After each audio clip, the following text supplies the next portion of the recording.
12문 하나님의 작정은 하나님의 뜻, 하나님의 뜻이 도모란 말은 계획입니다.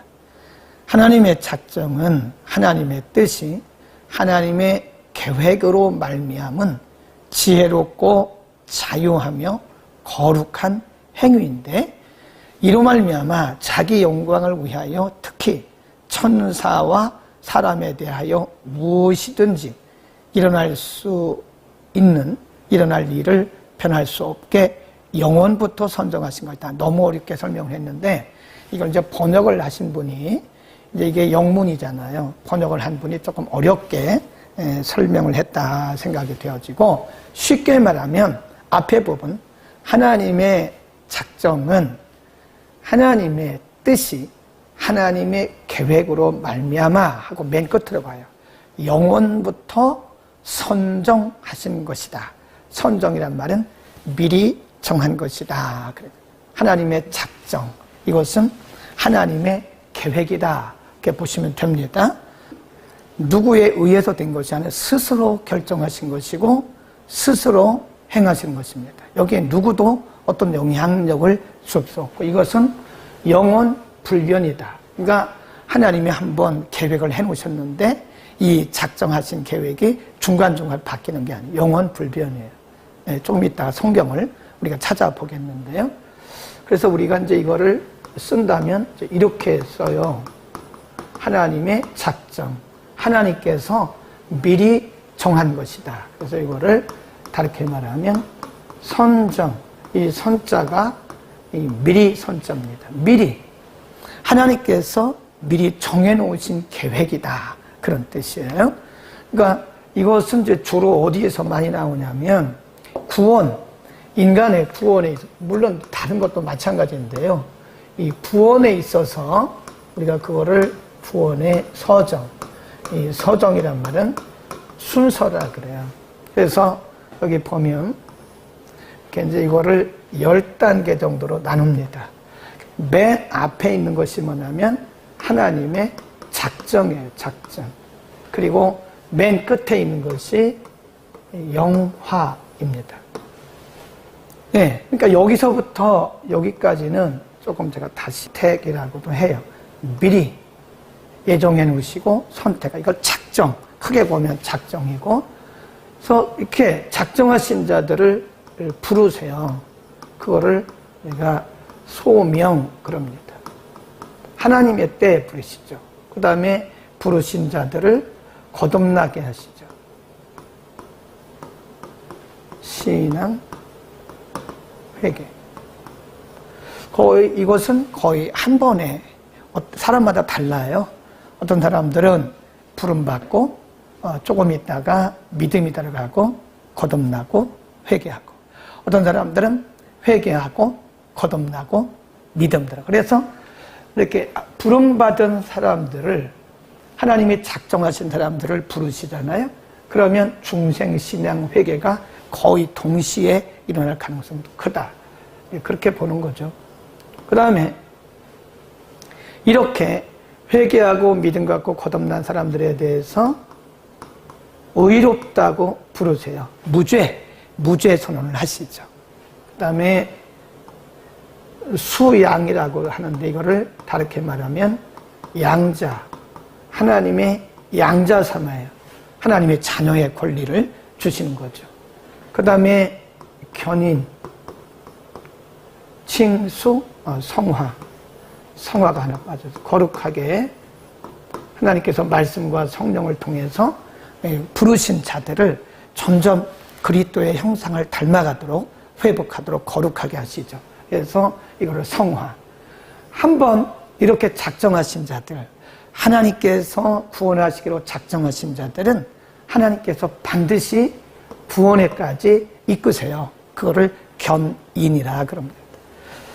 요즘에 알미니안주의에 빠진 사람들 혹은 신학자들이요, 이렇게 한번 예수 믿다가 타락하면 그냥 버림받는다, 그렇게 말하는 사람들이 있어요. 한 번 구원은 영원한 구원이 아니다, 이렇게 말하는 사람들이 있어요. 근데 우리는 철저하게 하나님의 작정 교리를 믿기 때문에 하나님이 구원하시기로 작정된 사람들은 인간이기 때문에 부름받은 이후에 중생하고 믿음 갖고 회개했어도 우리가 하나님의 자녀로 살아가는 어간에 때로는 우리가 실수하고 범죄하고 약간 이탈하는 한이 있어도 하나님이 징계를 통해서 우리를 다시 부르세요.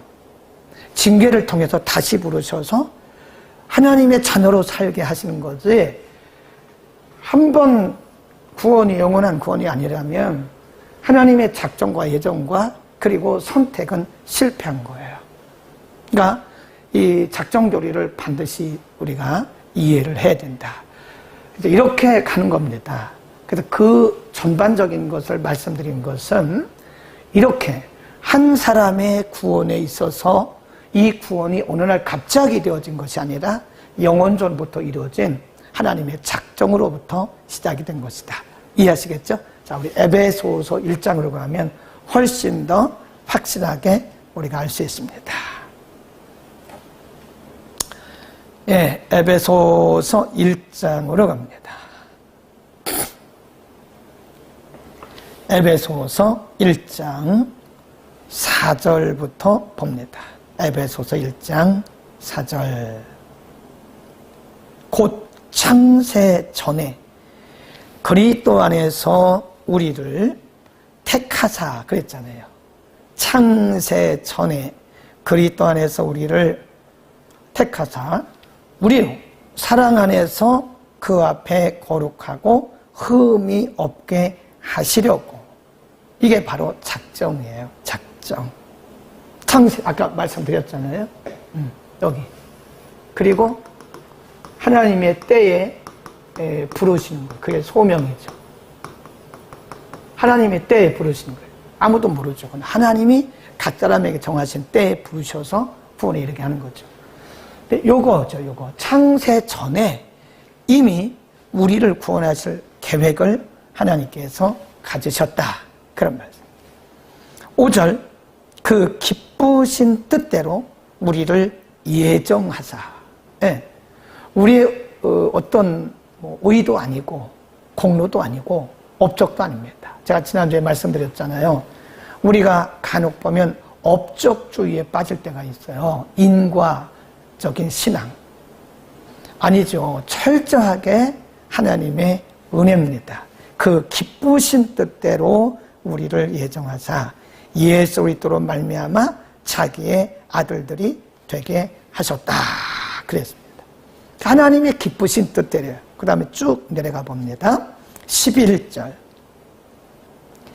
모든 일을 그 마음의 원대로 행하시는 이의 뜻을 따라 우리가 예정을 입어 그 안에서 기업이 되었다.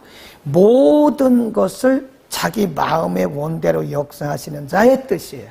작정은, 그러니까 작정은 이미 창세 전에 이루어진 것이기 때문에 우리의 의도 아니고 우리의 업적도 아닙니다. 우리의 공로도 아니에요. 모든 일을 하나님의 뜻, 하나님의 뜻대로 하나님께서 정하신 거예요. 그러니까 은혜죠. 우리가 하나님의 은혜가 자녀가 된 것이 얼마나 큰 은혜예요. 우리가 예수 믿는 게 얼마나 큰 은혜. 우리 내가 믿는 게 아니에요.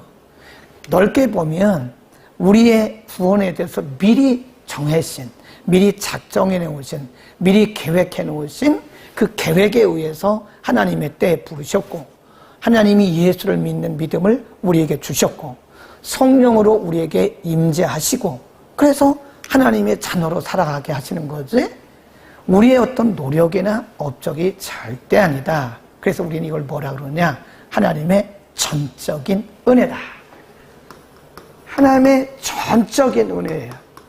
모든 것이 다 그분의 전적인 은혜입니다. 그러니까 우리가 뭐 일 좀 해놓고 하나님 앞에 뭐 일 많이 했는데 왜 상 안 주시냐? 그래서는 안 돼요. 당연히 한 거예요. 우리가 기도하는 것도 당연히 하는 거고 하나님 앞에 헌신하는 것도 당연히 하는 거예요. 뭐 상 주고 그런 거 사실 해서는 안 돼. 교회가 당연히 한 거를 뭘 상을 줍니까? 물론 인간이기 때문에 그냥 위로하는 차원에서 격려하는 차원에서 한 거지, 사실은 우리가 하는 것은요 당연히 하는 거예요. 예배드리는 것도 우리를 미리 작정하시고 구원하신 하나님의 은혜 감사해서 당연히 하는 거예요.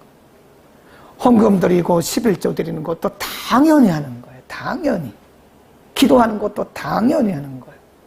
우리가 하나님 앞에 뭐 헌금 좀 하고 일 좀 해놓고 괜히 뭘 한 것처럼 그렇게 하면 안 됩니다. 이게 당연한 거다. 아멘. 우리는 당연히 하나님을 섬기고 예배하는 자들이다. 전적인 은혜이기 때문에 그런 거다. 그 다음에 쭉 가보면요. 이는 12절에 그리스도 안에서 전부터 받았던 우리로 그의 영광에 찬송이 되게 하려 하심이라 그랬습니다. 그 다음에 쭉 가서요. 다시 한번 우리가 로마서를 한번 볼까요? 로마서 11장으로 갑니다. 로마서 11장 33절. 로마서 11장 33절 먼저 보시고요. 그 다음에 36절로 갑니다. 36절. 자, 33절 한번 볼까요? 깊도다. 하나님의 지혜와 지식에 부요함이요. 그의 판단은 측량치 못할 것이며 그의 길은 찾지 못할 것이다. 하나님이 하나님 스스로의 자신의 계획에 따라서 우리 인생을 인도하시기 때문에 그런 거다. 36절 보세요. 이는 만물이 주에게서 나오고 주로 말미암고 주에게로 돌아갑니다. 그죠? 하나님께로부터 나왔고 하나님께로부터 말미암고 그 말은 그분이 통치하시고 결국은 그분에게로 돌아가는 거다. 아멘. 그러니까 우리가 하나님의 작정교리를 믿으면요, 우리 신앙이 흔들림이 없어요. 인생을 살다 보면 아니 뭐 해 뜰 때도 있고 구름 날 때도 있고 폭우가 내릴 때도 있고 태풍이 불 때도 있는 거 아닙니까? 그런데 햇빛이 쨍쨍 날 때는 좋아하고 폭풍이 불고 태풍이 불면 또 갑자기 사람의 중심이 흔들려가지고 믿음이 왔다 갔다 하고 일희일비하는 것은 이런 하나님의 통치, 하나님의 작정을 잘 모르기 때문에 그래요. 그러니까 우리 한 사람의 인생에 대해서 구원뿐만 아니라 우리 한 사람의 인생에 대해서 하나님께서 처음부터 끝까지 다 이렇게 정해놓으셔요. 하나님의 계획이 다 있어요. 태어나기 전에 우리에 대한 하나님의 예정과 그리고 하나님의 계획이 있잖아요. 그리고 우리를 부르셨잖아요. 우리의 생명에 다하는 그 어간에 뭐 수없이 많은 일들이 일어나겠죠. 이렇게 좋은 일도 있고 나쁜 일도 있고 많이 일어나겠죠. 그러나 중요한 것은 이 하나님의 계획은 불변이라는 거, 불변. 그렇다고 해서 하나님의 구원 계획이나 우리를 향하신 하나님의 계획이 그것이 취소되거나 없어지는 게 아니라는 거예요. 그래서 우리는 하나님의 이 작정 교리를 믿으면 신실하신 하나님을 믿게 되는 거예요. 하나님은 그 계획이 하나님의 계획에 의해서 우리를 인도하시는데 그 계획이 중간에 이렇게 자꾸 바뀌는 분이 아니에요. 사람들은 굉장히 변덕스럽죠. 근데 하나님은 신실하십니다. 신실한 말은 변함이 없다. 변함이 없다. 그런 뜻입니다. 신실하신 하나님. 이런 하나님의 작정을 믿는다면 우리는 불변과 그리고 신실의 하나님을 믿는 거예요.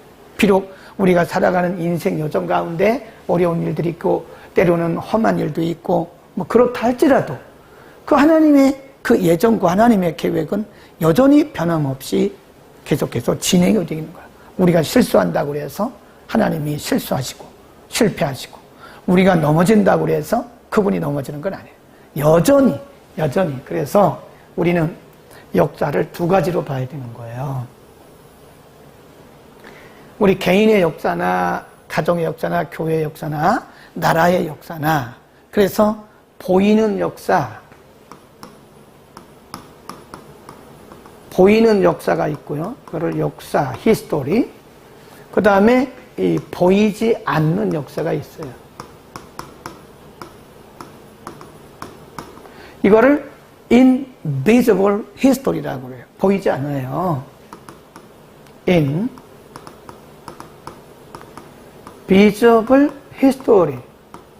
이거는 visible history. 이 visible history, 보이는 역사란 말은 우리의 현실을 얘기해요. 현실. 우리가 지금 살아가고 있는 현실. 이건 다르게 말하면 현상. 우리의 삶의 현장에서 나타나고 있는 이런 현상들. 우리는 이 겉으로 보이는 이 현상을 가지고 우리가 성공이다, 실패다, 좋다, 나쁘다를 말하잖아요. 믿는 자들도. 근데 그게 일희일비라 그러는 거예요. 그러나 이런 현상에 상관없이 하나님의 역사는 보이지 않는, 이걸 이제 이면적 역사라 그래요. 예, 현실, 현상적 역사와 이면적 역사가 있는데 같이 가는 거예요. 그러니까 우리는 보이는 현상만 가지고 성공이다, 실패다, 좋다, 나쁘다 이렇게 얘기를 하지만 이거하고 아무 상관없어요. 하나님의 그 계획은, 이전에 세우셨던 그 하나님의 계획은 이거하고 상관없이 계속하는 거예요. 이제 그런 재미있는 얘기가 있잖아요. 개는 짖어도 기차는 간다. 그 말이 맞아요. 뭐 개가 짖는다고 기차가 못 갑니까? 개가 짖는다고 기차가 가다가 뭐 사고 납니까? 아니에요. 개는 짖는다, 이거 현상을 얘기하는 거예요. 개는 짖어라. 개가 짖어도 기차는 간다. 하나님의 이면적인 역사는 계속 짖는 거예요. 그러니까 우리는 하나님의 이 작정에 대한 확신을 가져야 됩니다. 아멘. 흔들리지 마세요. 우선 당장 일어나고 있는 일들 때문에 우리의 믿음이 흔들리는 것은 인간이기 때문에 약간의 미동은 누구에게나 있을 수 없어요. 없는 사람은 없을 거예요. 그러나 우리가 성경적 관점에서 본다면 그것은 우리 인간의 감정적 신앙이고 언약에 근거한, 하나님의 말씀에 근거한 우리의 신앙은 흔들림이 없다. 그래서 제가 이제 그거를 무슨 신학이나 그러냐면, 무슨 신앙이나 그러냐면 언약 신앙이라 그래요. 언약. 이 하나님과 우리와의 관계는요, 언약 관계입니다. 행위 관계가 아니에요. 업적 관계도 아닙니다. 하나님은 우리를 그분의 뜻에 따라서 우리를 예정하시고 작정하시고 그 계획에 의해서 우리 인생을 이끌어 가시는 거예요. 그래서 그 계획에 의해서 우리의 인생을 이끌어 가시기 때문에 우리와 하나님과의 관계는 언약 관계다. 아멘. 이걸 잡아야 되는 거예요. 이걸 잡아야 돼요. 겉으로 드러난 현상을 가지고 내가 왜 이러나 그렇게 하지 말고 그거 상관없다 이거예요. 그거하고 상관없이 우리가 경험하고 있는 현상과는 상관없이 하나님의 언약은 여전히 유효하다. 아멘. 3. 천사와 사람에 대하여 하나님은 무엇을 특별히 작정하셨느뇨. 그래요. 잘 보셔야 돼요. 하나님께서는 오로지 그의 사랑입니다. 사랑. 우리의 공로가 아니에요. 우리가 무슨 공로가 있겠어요? 인간이 무슨 공로가 있겠습니까? 하나님께서는 오로지 그의 사랑으로 인하여 영원불변한 작정으로 말미암아, 거기 줄거놓으세요. 영원불변입니다. 하나님의 그 작정은 영원불변이에요. 영원불변한 작정으로 말미암아 때가 차면 나타날 그의 영광스러운 은혜를 찬송케 하시려고, 거기 줄거세요. 그분을 영화롭게 하기 위해서 그 말이에요. 하나님을 찬송케 하시려고 어떤 천사들을 영광을 위하여 선택하시고 그리스도 안에서 어떤 사람들을 택하셔서 영생과 그것을 얻는 방편을 주셨고, 또한 그의 주권과, 절대적인 주권이죠. 그의 주권과 그 자신의 의지의 신비한 도모, 이건 뭐냐면 하나님이 뜻대로 정하신 계획을 의미하는 거예요. 따라서 자기의 공의의 영광을 찬송하게 하시려고 남은 사람들을 버려두시고 치욕과 진노를 위하여 미리 정하셨다 그랬어요. 그러니까 좀 길게 설명을, 이거 번역을 하는 분이 좀 길고 어렵게 번역을 했는데 설명을 다시 드릴 거예요. 천사와 사람에 대하여 하나님은 무엇을 특별히 작정하셨는가? 오로지 그의 사랑으로 인하여 영원 불변한 작정은 맨 아래서 세 번째, 하나님의 공의의 영광을 찬송하게 하시려고 그랬습니다. 네. 자, 우리가 한번 다시 그러면 하나님의 작정의 범위를 의미하는 거예요. 하나님의 작정의 범위는 첫째가 인간이고요. 사람. 그 다음에 이 두 번째가 영적 존재인 천사입니다. 제가 왜 천사를 두 번째 썼냐면 천사는 결코 우리보다 높지 않아요. 초대교회 당시 보면 천사를 숭배하는 천사 숭배자들이 있었거든요. 그 우상 숭배입니다. 천사는 숭배의 대상이 아니에요. 우리의 심부름꾼이에요. 히브리서 1장 14절을 보면 모든 천사는 그랬어요. 모든 천사는 하나님의 불이신 영으로 구원받은 자들을 섬기라고 보내신 사역자다, 영이다, 이렇게 말씀했어요. 그래서 천사는 우리 아래입니다. 하나님의 작정의 범위가 아까 목적이 뭐라 그랬어요? 하나님의 영광.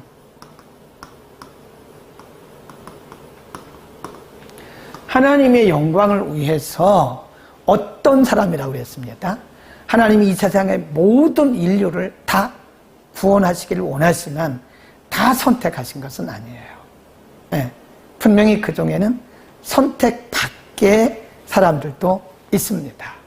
그러니까 우리가 선택됐다는 것은 우리의 공로도 아니고 우리의 업적도 아닌데 우리를 선택해 주셨다는 것은 전적인 은혜고 평생 감사해도 감사를 다 할 수가 없어요. 네, 이게 근본적인 감사입니다. 우리가 먹고 마시는 거, 돈 벌고 이런 거는 어떻게 보면 일반인들도 다 할 수 있어요. 많아지면 누구나 다 감사할 수 있죠. 근데 크리스찬의 기본적인 근본적인 감사는 우리를 하나님의 자녀 삼아주신 거예요. 아멘.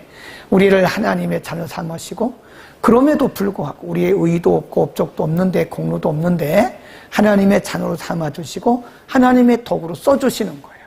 그러니까 우리가 하나님을 섬기면서 하나님을 예배하면서 뭐 이런저런 모양으로 하나님을 써주시잖아요. 우리가 하나님을 위해서 살아가면서 감사가 없으면요, 제가 볼 때 좀 생각을 해봐야 돼요. 어떤 사람들은 불평하면서 해요. 하지 마세요. 불평하면서 하려면 하지 마세요. 그거 하나님 기뻐 받으시지도 않고요. 보는 사람들이 부담스러워요. 하나님, 우리를 구원하신 하나님, 의도 없고 공로도 없고 업적도 없는데 하나님께서 하나님의 사랑으로 우리를 구원하셔서 하나님 자녀 삼으신데 예배하는 게 왜 짜증이 납니까? 왜 부담이 됩니까? 기도하는 게 왜 짜증이 나고 부담이 나죠? 헌금하는 게 왜 짜증이 나고 부담이 나죠? 왜 부담이 되는 거죠? 우리가 뭐 일을 하는 게 그게 우리가 보통 봉사라 그러는데 봉사란 말도 그렇게 잘 맞지 않아요. 하나님 앞에 우리가 무슨 봉사입니까? 당연히 헌신하는 거지. 안 그렇습니까? 그래서 옛날 찬송가에 보면 이런 찬송가가 있어요. 늘 울어도 눈물로서 갚을 길 없어서 그렇게 하다가 내 몸 바친다 그렇게 끝나잖아요. 늘 울어도 눈물로도 어떤 것으로도 갚을 길이 없다는 거예요. 하나님의 은혜를. 그래서 이 몸 바친다. 당연한 거죠. 하나님의 영광을 위해서 어떤 사람들은 선택하셨고 어떤 천사들도 하나님의 영광을 위해서 선택하셨다. 한 번 더 에베소서로 가봅니다. 에베소서 1장과 2장에 보면 하나님의 우리를 선택하신, 작정하신 하나님의 궁극적인 목적이 무엇인가를 알 수 있어요. 에베소서 1장 아까 읽었던 부분인데 14절 310년 전후에 있습니다. 에베소서 1장 14절. 이는 우리의 기업의 보증이 되사 그 얻으신 것을 구속하시고 그의 영광을 뭐하게 하려고? 찬미하게 하려. 그의 영광을 찬미하게 하려 하십니다. 2장 10절. 한 장 넘어가세요. 2장 10절. 우리는 그의 만드신 바라 그리스도 예수 안에서 선한 일을 위하여. 이 선한 일이란 말은 윤리적 도덕적 그 선이 아니고요. 하나님이 기뻐하시는 것은 다 선이에요. 하나님의 기뻐하시는 일을 위하여 그 말이죠. 지으심을 받은 자니 이 일은 하나님이 전에 예비하사 우리로 그 가운데서 행하게 하려 하심이라. 아멘. 그래서 하나님의 영광을 위해서 사람도 선택하시고 천사도 선택하셨다. 그런데 천사 중에 하나님의 영광을 가로채거나 하나님의 영광을 영광으로 돌리지 않은 천사들이 있어요. 그게 누구냐? 그게 사탄이에요. 타락한 천사. 하나님의 영광을 가로채면 안 되죠. 인간이 하나님의 영광을 가로채면 그건 사탄의 모습과 비슷해지는 거죠. 사람이 사탄은 아니지만 사탄과 비슷해지는 거예요. 오직 그분께만 영광을 돌려야 했다. 그래서 우리 성경적인 개혁주의 신앙인들은요, 항상 무슨 일을 하든지 오직 하나님께 영광이에요. 솔라 데오 글로리아. 그렇게 얘기를 하잖아요. 솔리라고도 하고요. 솔라 데오 글로리아. 솔라를 솔리라고도 합니다. 솔라 데오 글로리아. 오직 하나님께 영광.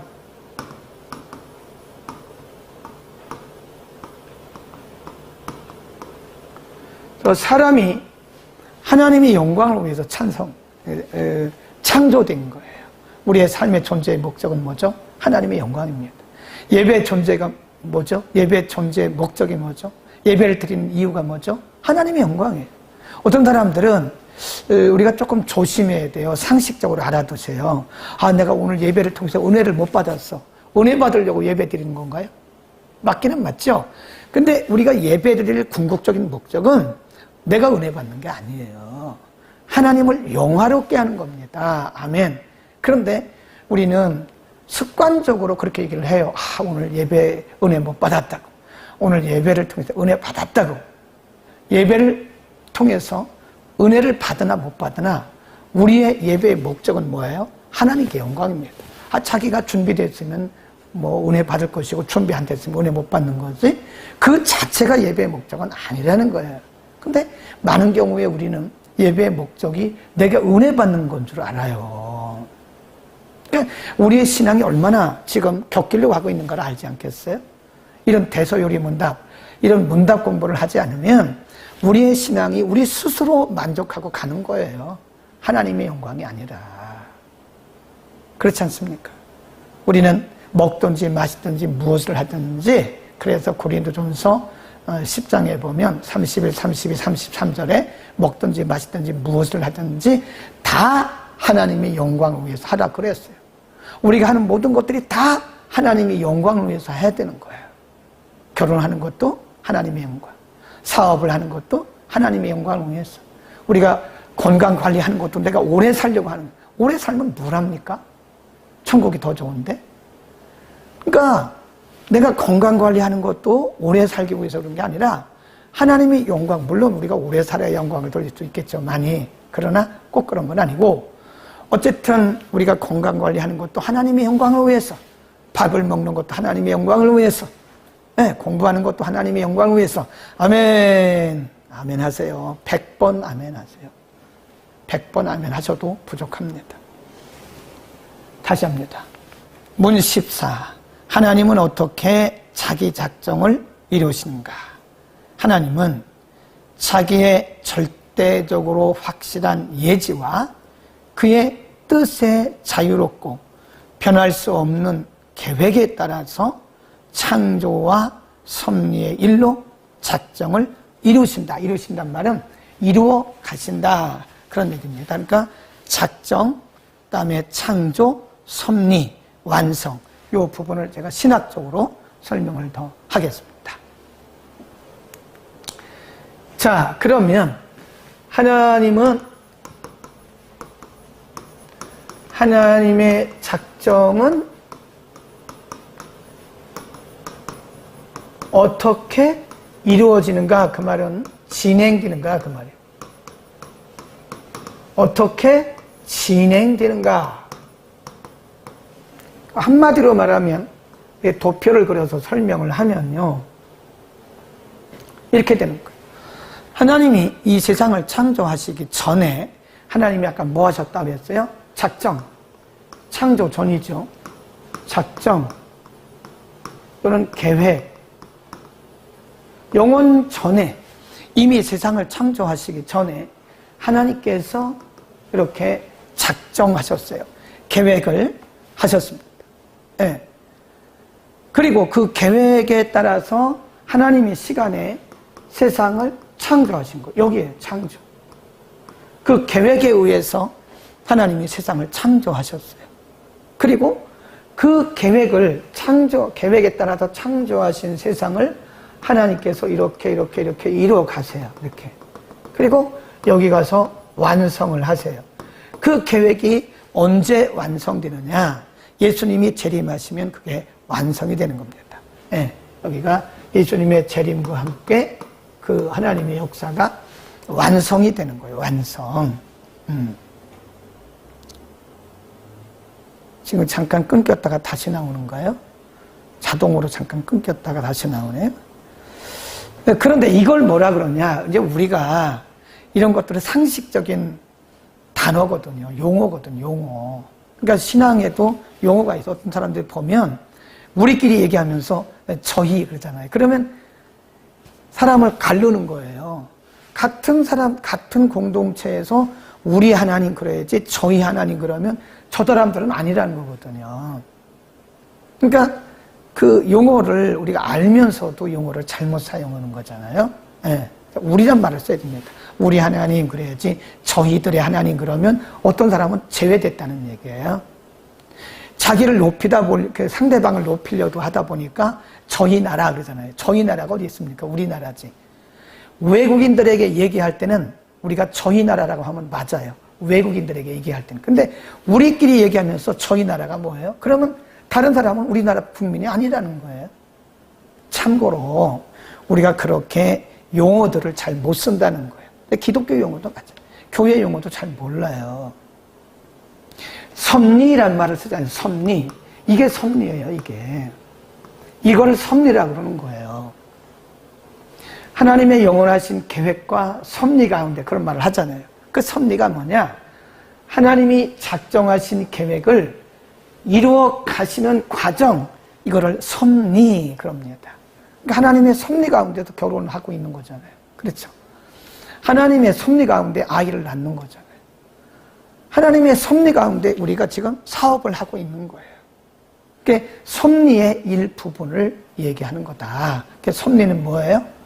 하나님의 작정된 계획이 이루어져가는 한 과정을 우리가 뭐라 그래요? 섭리라 한다. 이렇게 써놓으세요.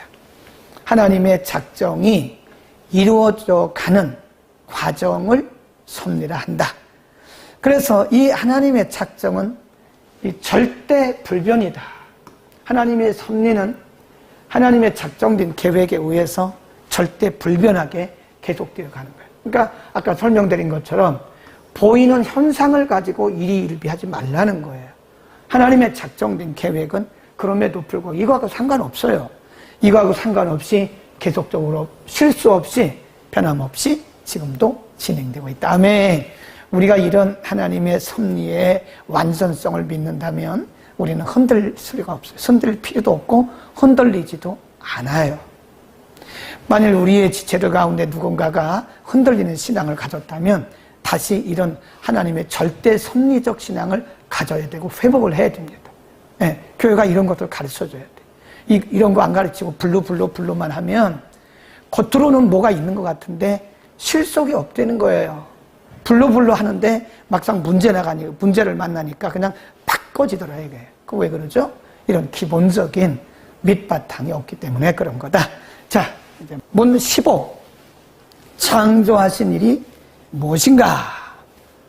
창조하신 일이라는 것은 그것에서 하나님이 자기를 위하여 태초에 그 권능의 말씀으로서 없는 가운데서 엿새 동안에 세상과 만물을 지으셨는데 지으신 것이 다 선하다. 창세기 1장에 보면 하나님 보시기에 좋았더라.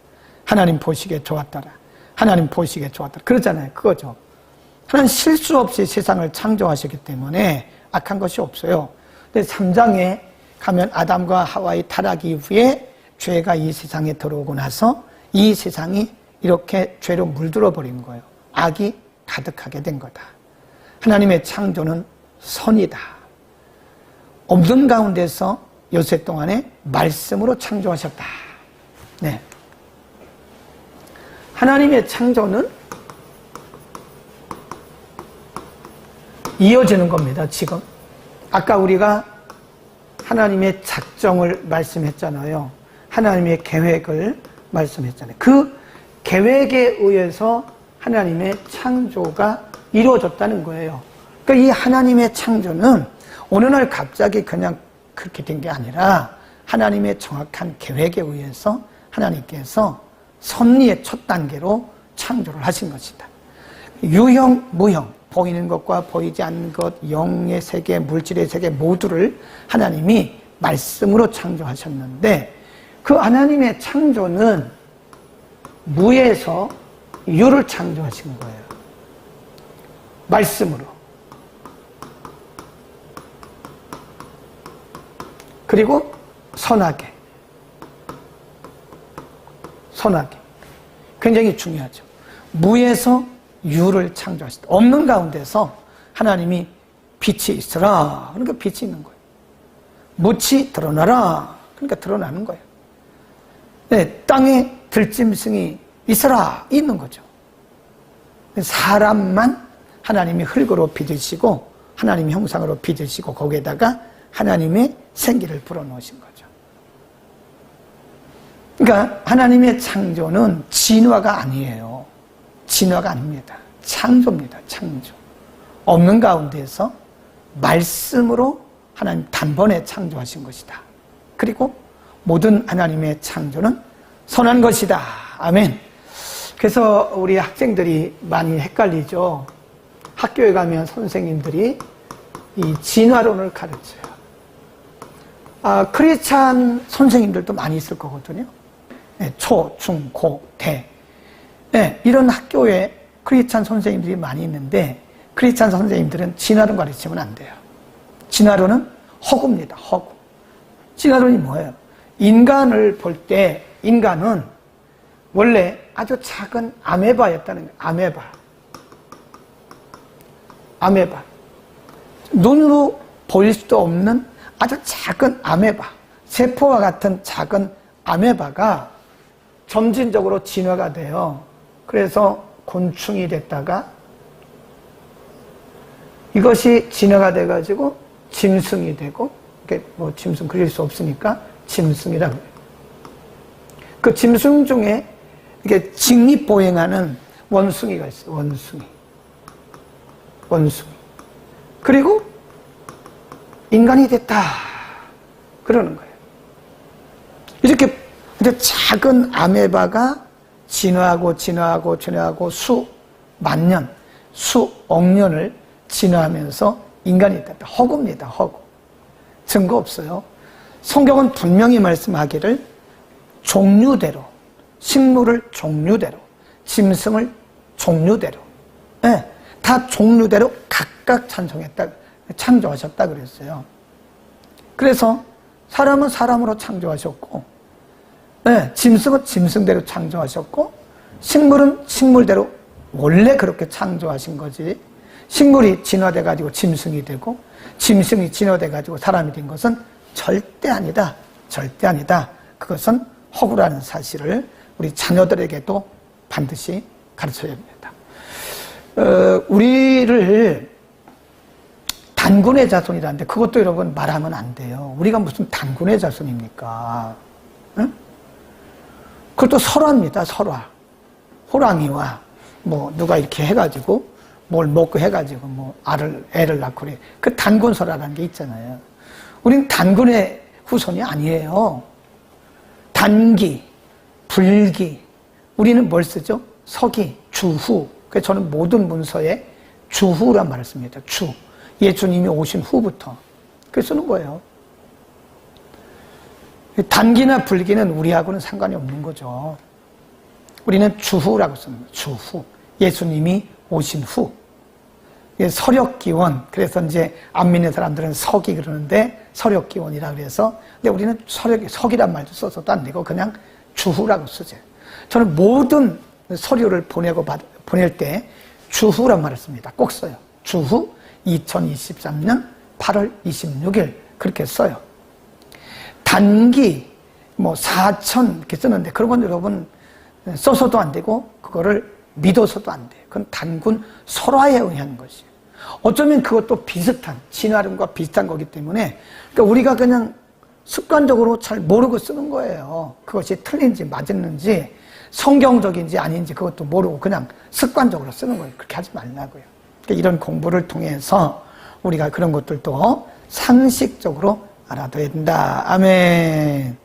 오늘 여기까지 하고요. 하나님의 창조는 이렇게 하나님의 철저한 절대적인 작정 계획에 의해서 되었고 말씀으로 창조하셨으되 선한 목적을 가지고 창조하셨다. 절대 진화된 것이 아니다. 아담과 하와 이후에 죄가 들어와서 이 세상이 죄로 물들은 것이지 원래 하나님의 창조는 굉장히 선한 것이다. 그래서 하나님의 창조는 매우 선한 것이다 라고 우리가 이제 아셔야 되고요. 우리가 이제 마치기 전에 알아야 할 것은 그래서 하나님께서 창조하시고 이 아담과 하와에게 뭐라고 말씀하셨냐면 이것을 잘 보존하라. 보존하고 관리하고 다스리라. 땅에 충만하라. 번성하라. 이 말씀이 그거예요. 잘 다스리고 잘 관리하라. 그러니까 우리가 어떻게 보면 이 자연 보호하는 것도요, 교회가 해야 돼요. 교회부터 자연 보호해야 됩니다. 우리는 기도하는 사람이기 때문에 자연 보호 같은 거는 관심이 없다고. 얼마나 모순되니. 그게 경건인 줄 알아요. 우리는 전통적으로 경건이라는 게 교회에서 기도하고 말씀 보고 이것만 경건인 줄 아닙니다. 자연 보호는 교회부터 해야 돼요. 아시겠어요? 왜? 하나님이 창조하신 세상을 하나님이 아름답게 잘 보존하고 관리하라고 그랬으니까 우리는 이 세상을 아름답게 그리고 아름답게 관리하고 보존할 책임이 있는 것이다. 그래서 이제 회복, 뭐 완전한 회복이라는 것이 있을 수도 없지만 우리가 이게 자연을 잘 보호하고 회복하는데 우리들 앞장서야 된다. 결코 이것은 세상 사람들만 하는 것이 아니다. 그것을 하는 것이 불경건이다 그렇게 생각하면 안 됩니다. 그게 경건입니다, 사실은. 경건을 너무 이원하지